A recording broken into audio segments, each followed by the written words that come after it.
Good morning and a very warm welcome to peopleHUB in June, which is a strange day. I think it was really sunny before. I don't know if it's raining by you, but it's just been torrential by me. Thank you for joining us today. If you've been before, you know the drill. The idea behind this is that we are coming together as a community. So it should be people in business, people in HR, people in health and safety. If you have people on your agenda on a day-to-day basis, then this is definitely the community for you to join. We do have regular speakers, so it won't be me.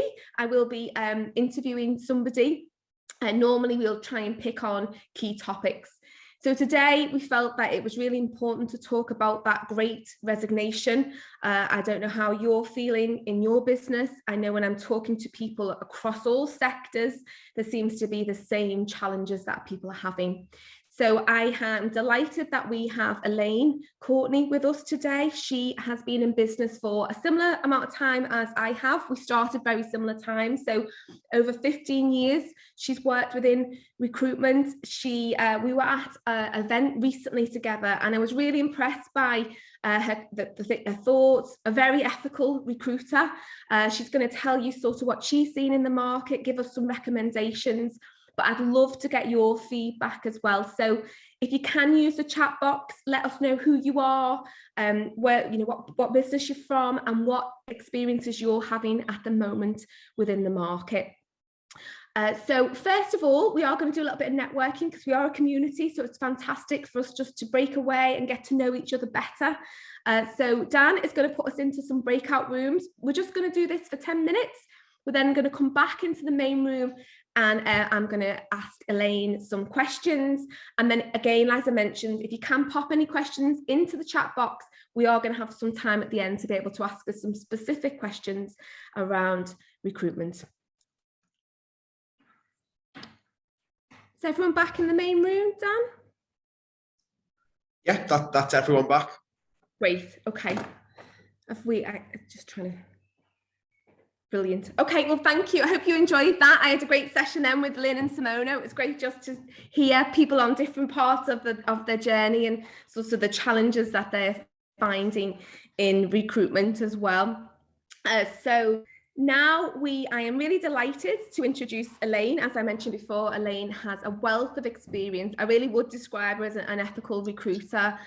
When we were at a round table recently, she had a lot of really fantastic thoughts around the sort of sector at the moment and sort of the challenges that we've got. So don't forget, please use the chat now. Please do tell us who you are, what business you're in, and any questions that you specifically like to ask Elaine or I during the session, or just a sort of a comment. We'd love to know sort of how you're feeling at the moment and what sort of you're seeing in your sector. There will be an opportunity at the end for questions, and we will turn the recording off there as well. So it isn't completely confidential in this room. It won't be recorded. So Elaine, thank you so much for joining us today. It's great to have you. I need to add as well, Elaine has been really poorly, so I am so impressed that you are here today. Have you got your voice back, Elaine? Just about getting it back now, yeah. I'm recovering from a chest infection, which still my voice for a few days, but yeah, you're getting the first outing of the new tone of voice now. Hope it lasts. Well, you're an absolute superstar. Thank you so much for joining us today. So I thought we'd probably start with just your thoughts, really. What are you seeing in the market at the moment, and what is sort of like the new world look like to you from what recruitment was like before COVID? Okay, well, massive difference, I would say. So having been in the recruitment sector for about 20 years now, currently the market is like I've never seen it before. So if anyone's feeling like, things are feeling a bit weird in terms of recruitment at the moment, it's not just you, definitely is across the board. We are recovering from what is classed as a 24-year low in terms of the numbers of people looking for work. So during lockdown, we did hit a massive low, and we asked the numbers of people that are actively looking for employment dipped to a level not seen for 24 years, and we're still recovering from that. So what we have now as a result of that is, instead of the employers having that luxury of being able to put a job advert out look for multiple applications. It's a candidate driven market instead. So the power lies with the job seekers now. It's a shift I've not seen in my time in recruitment, as I say. So there's currently more jobs available than there are people looking for work. So application numbers, of course, for any job adverts being put out are an all-time low. I'm hearing lots of tales of, people coming to me for help saying, has an advert running for a little while, I'm getting nothing come through. Kind of 10% of the normal application levels are what people tend to be seeing at the moment, sometimes 20-30%, but nothing much more. And I think what it's doing is it's leaving companies feeling the effect of need to recruit. They're really feeling the pain of having that empty seat, of needing that person in place. They're trying to carry on trading, but because they haven't been able to recruit into certain positions, they're just kind of struggling on. You can see now across that, thinking of various different clients I've spoken to, you can see it's starting to impact on the business now here and there for some people. So yeah, it is starting to have quite a detrimental effect, I think, this strange period that we're in the middle of at the moment. That's what I'm finding, and that's what I see talking to a number of clients. That's what I find when they first come in and start talking to me. I don't know if that's what you're finding, Nick.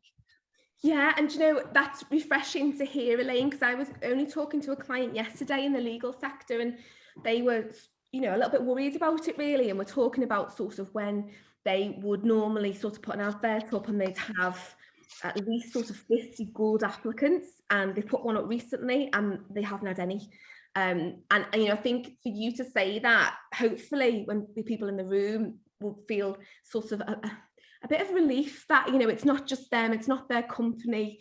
We've challenged, obviously we provide HR and health and safety, as you know, and in the last sort of year or so, it used to be really, really easy to sort of advertise a position, and you'd be inundated. You sort of like breathe, wouldn't you, thinking, oh gosh, I've got to prepare for all of these CVs, and it hasn't been there.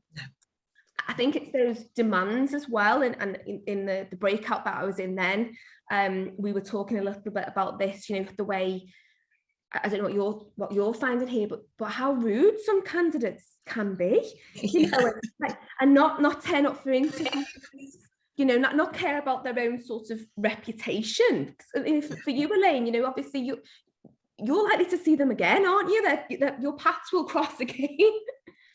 Yeah, and I think once somebody does something like that, they can eliminate themselves from a potential recruitment process straight away.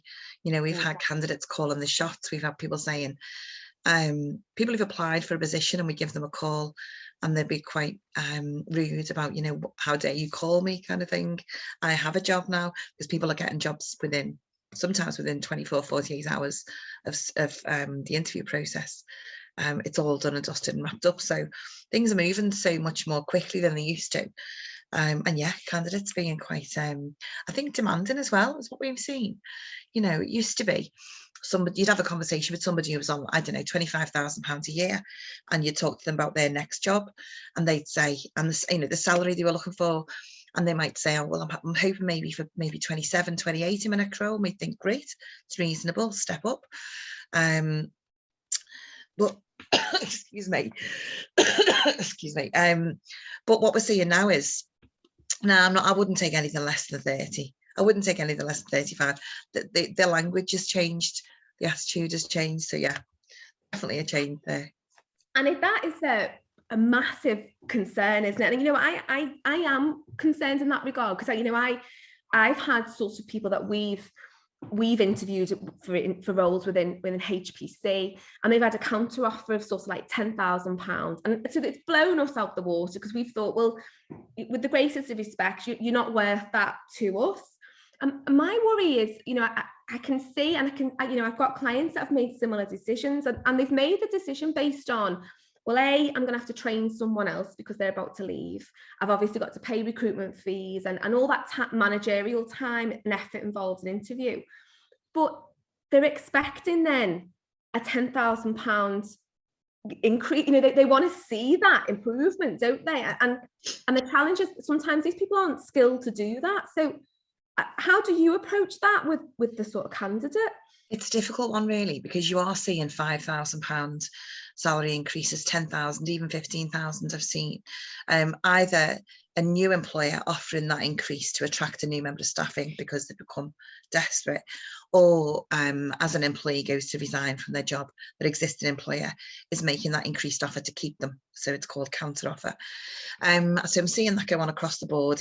The counter offer is on the rise significantly. And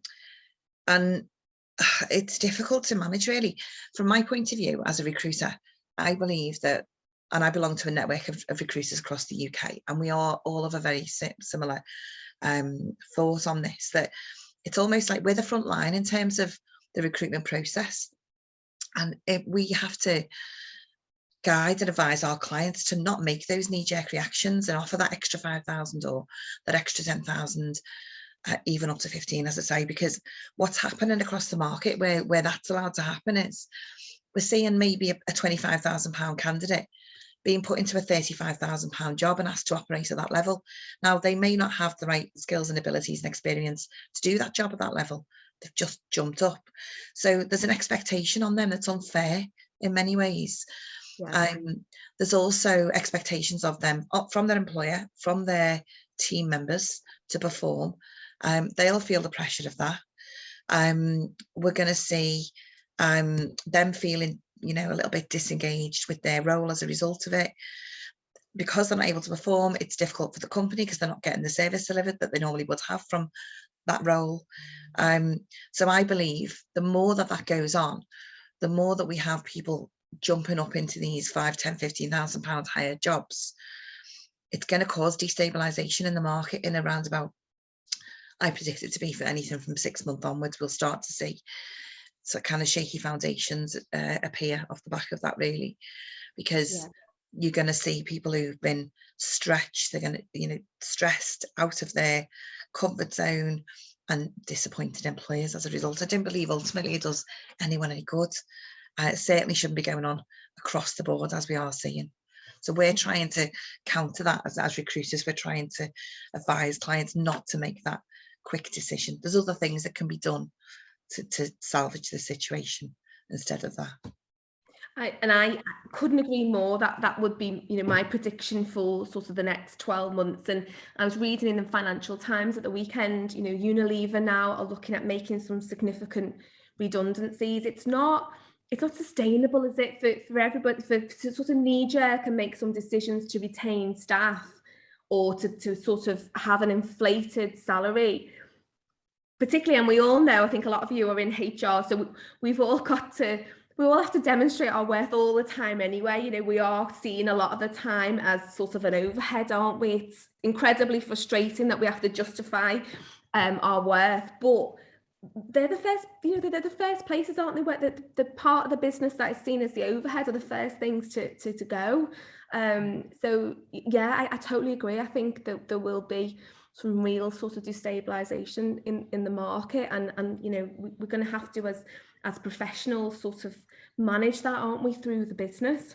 Yeah, absolutely. I think businesses are starting to realise now, though, off the back of this, that they can do things differently, in order to attract and retain talent. I'm seeing, there's a realisation coming in across the board.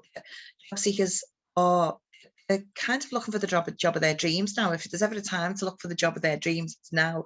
If you're advertising a job at minimum wage and someone's looking through a job board and there's loads of other jobs at a higher salary, why would you go for the minimum wage job? So, we're finding, I had somebody who I gave some advice to recently and said, about the numbers of applications for minimum wage jobs have reduced considerably.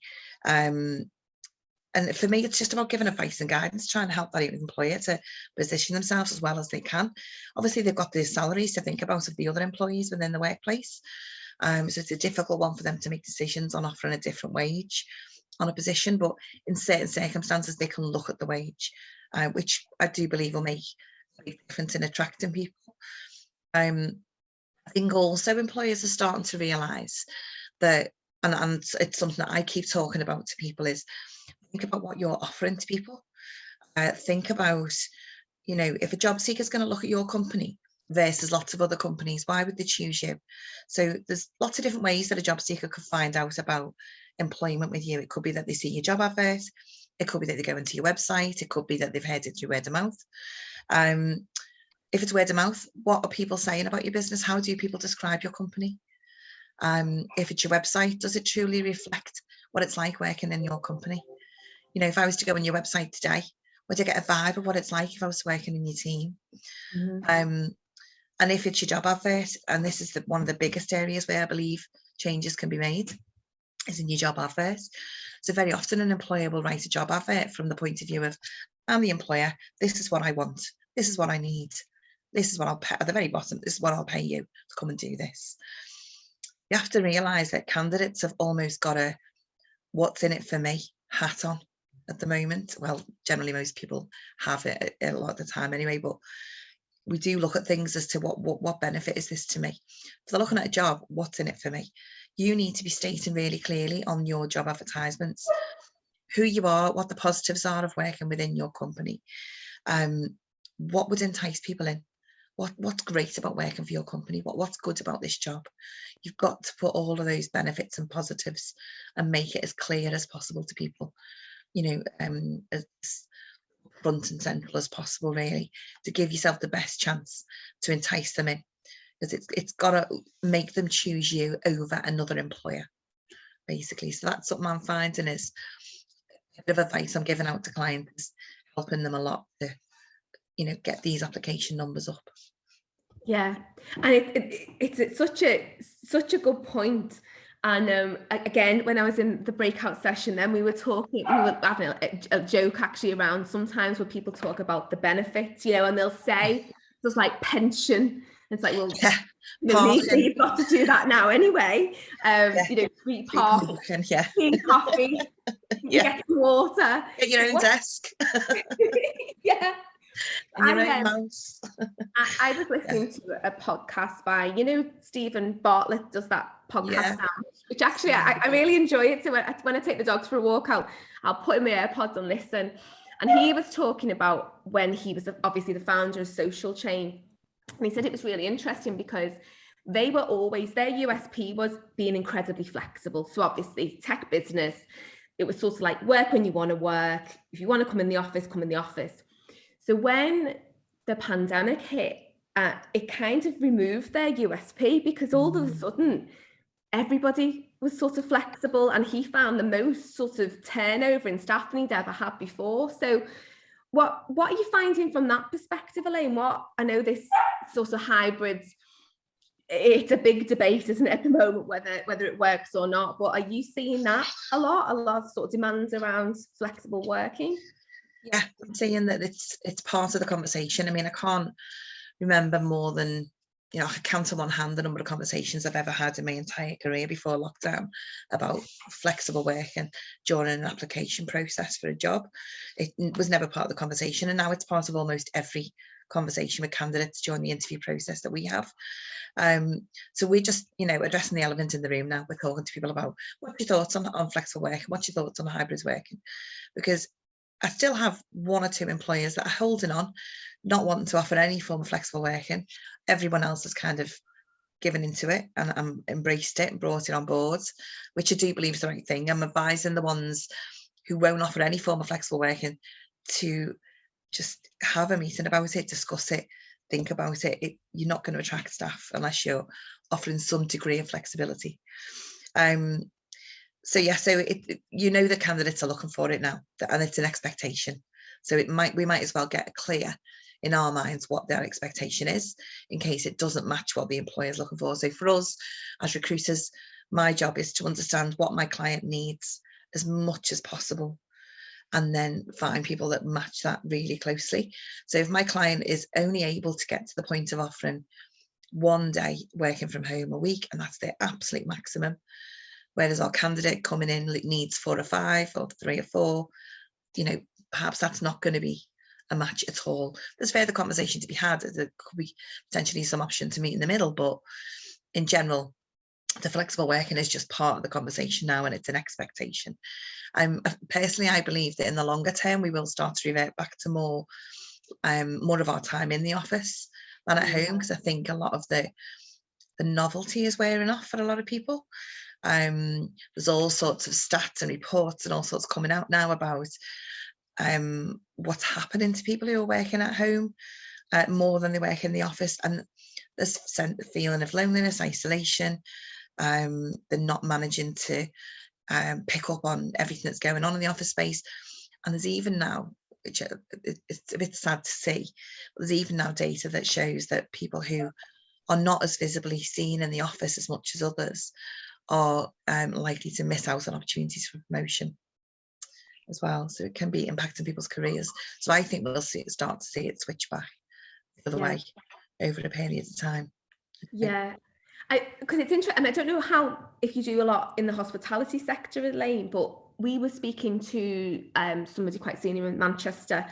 I know it's not the hospitality sector, but another example, Manchester Airport recently, because obviously that's hitting the news all the time. And there's lots of issues around their shortage, but some of it is the challenge where people go, well, I don't want to work in the airport anymore, or, in hospitality, well, I don't want to work in hospitality anymore because I want to work from home. And that, I don't know if you've come across any of those challenges in those sectors now as well. Yeah, there's been so much career change going on. That's one of the contributors to this massive shortage of candidates looking for work. Because during the lockdowns, an awful lot of people who've had that time to stop, sit down, consider, what am I doing? And I've been doing this for so long. Is this what I want to be doing? And they've changed career. So there's been a huge shortage in chefs, for example, because a lot of people have realised, which is such a shame, because the skill you must have as a chef, I take my hat off to them. I wouldn't know where to begin. But that amazing skill set, a lot of those people have gone into alternative employment now because they think, well, actually, I could get a 9-to-5 job and not have to work till silly o'clock and have much more sociable hours and be able to see friends, family. So there's been a lot of, what I call track change. People have just changed their career type going on. There's a lot of people come out of the job seeking market because they've gone into education again. So they've decided they don't want to be working as, a bartender for the next 5-10 years. I'm going to go to uni, or I'm going to go to college. I'm going to go and get some qualifications, going to become an accountant, or, there's been a huge change in directions going on. Excuse me, which I think has led to this, one of the numerous factors, as I say, that's led to this huge shortage, really. But, as I say, there's always hope. I do believe there's lots of things we can do to overcome it. So just in terms of some practical take homes for people from today as well, I think, and I'm certainly not the expert, but obviously in HR, we do get asked sort of around recruitment, and I sort of am advising clients now around sort of succession planning and saying, listen, don't, the people would go, oh, someone's leaving, so I'll sort of wait until to put that advert up or just to engage a recruiter. And then, we've also talked about notice period. So people in more senior roles consider maybe extending that notice period from the month to, I'm finding for me to bring in HR and health and safety consultants, the norm pretty much is I've got to wait 3 months for them to come on board. Any sort of practical tips that you give to clients at the moment? So, it's sort of to prepare themselves for how long it's taken to recruit. Excuse me for coughing, sorry. And it's getting a bit tickly now. So what we're doing with our clients, I think what we've had to do is we've had to change the way we do pretty much everything, recruit. Otherwise, we would have gone out of business straight away if we couldn't get access to candidates and put people into jobs. So we're quite lucky. I'm a bit of a statistics nerd, so I've done loads of research and looked at loads of reports, and we're quite lucky that we've now been able to formulate a way of working that we know can find people now. So it gives me a position to advise clients on other things that can be done. Really, one of the biggest things we've looked at is so a client will come to you with a requirement. You'll have a job requirement, and we're so used to working from that job spec. That's what we're looking for. We will vary. We will consider people who are match a degree of it, but ultimately that's what we want. Excuse me. But it seems now that if you go back and have a meeting internally, or in many cases, I sit down with my clients' decision makers and we'll thrash through the job and we'll go, okay, well, what other skills do we have within the business? Bob's left. You're not automatically going to just need to get another Bob. your business has moved on since then, and we need to think about what your business is going to need as you move forward as well. So let's consider all of those variables, but let's consider what other skills you've got in your business. So excuse me, in one case, we had a client where we ended up kind of, it's not always got to be this extreme, but we did kind of strip the job apart and realize that 2/3 of it could be done internally by somebody who was underutilized. And part of their role could come across into this new role, and they were easier to hire for skills. So it changed the job spec completely, and it made the process of going out, finding those skills much easier. So yeah, so just kind of going back to review your job spec, and just maybe reprofiling the role. Excuse me. Yeah, so I'm finding that's been really useful for clients. Yeah, you know, and I took your advice on that not so long ago, and brought someone into the health and safety team who was not necessarily the exact match for what, you know, he had a different sort of skill set, and he's been fantastic, you know, come into the business with some different perspectives, different ideas, and some of the areas that, you know, he sort of didn't have the skills, we can develop and upskill, but he's actually brought probably a lot more than I anticipated, which was being fantastic. So yeah, I couldn't agree more. Yeah, sometimes you can bring somebody into your business that's got 70% of the skill or 60% of the skill, train them up in 2 or 3 weeks, and they're ready to go. Whereas there's people who are hanging on for the 100% perfect match, and they might wait months. So it's worth looking back now at what you're looking for and making those adjustments now. I think one of I know we've sort of not touched too much around sort of engagement, because I think it's a whole session on its own, really, isn't it? So we talked about sort of sticking very much to the actual recruitment challenges, but it was interesting from Simon Sinek recently, you know, the guy who sort of talks about, you know, the why and the meaning that you need to have within business. And he was saying that he felt that what's happened is we've gone through sometimes people who've not, you know, the job's okay. So you say, like, how's your job? Well, it's okay, it's all right. And they've just sort of like plodded along for years. We had a pandemic, you know, something that hopefully we'll never see again, but absolutely shocking for us all. People were furloughed, people lost their jobs, and they sort of were exposed to the unknown that they'd never known before. So his opinion is that we've got this great resignation and this movement because those people that would have just stayed, you know, on the bus but not really engaged within the business have gone for the great unknown. And he said, you know, we need to look back. It's an indictment of leadership and culture, which obviously was your point then around, you know, when you said about websites and job descriptions. You know, I think there is a lesson to be learned for us all, really, you know, looking in the mirror and thinking, right, you know, do we need to reevaluate our culture, and it, you know, is the leadership right within the business? So it's just, yeah, I think many people do need to reevaluate it, but there's lots of companies out there that are fantastic, and it's kind of nobody knows about it. So they're great employers, they've got a great culture. You know, I go into some of my clients' businesses, I think, God, you know, I love that I've come in to see this place and I've got to know you guys as a team, because I can really, not sell this, but when I'm interviewing candidates on their behalf, I can really picture who's going to fit into this team really well, and see that it's going to be a really good match. So some companies are fantastic, they just haven't yet got round to making it very clear how good they are. So that's got to be looked at now, I think. Yeah, definitely.